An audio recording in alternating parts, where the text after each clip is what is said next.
ரொம்ப சிறப்பாக செஞ்சு பாராட்டு கிடைத்தாலும் கிடைச்சிடலாம், பரிசு கிடைச்சாலும் கிடைக்கலாம். ஆனால் ஒட்டுமொத்தமாக வாழ்க்கையில் வெற்றி கிடைக்காது.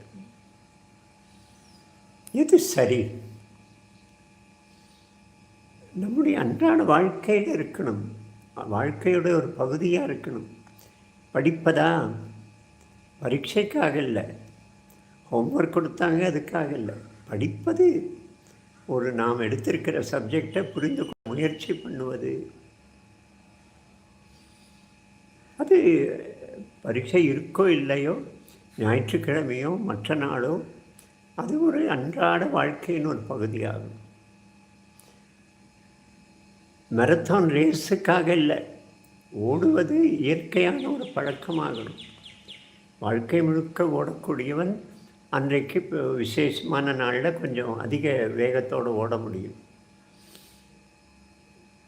நம்ம எத்தியோப்பியாவில் மரத்தான் ரேஸ் ஜெயித்தவன்ட்ட உன்னுடைய வெற்றிக்கு என்ன ரகசியம்னு கேட்டேன். 42 கிலோமீட்டர் மரத்தான். நான் தினம் காலையில் 10 கிலோமீட்டர், சாயங்காலம் 10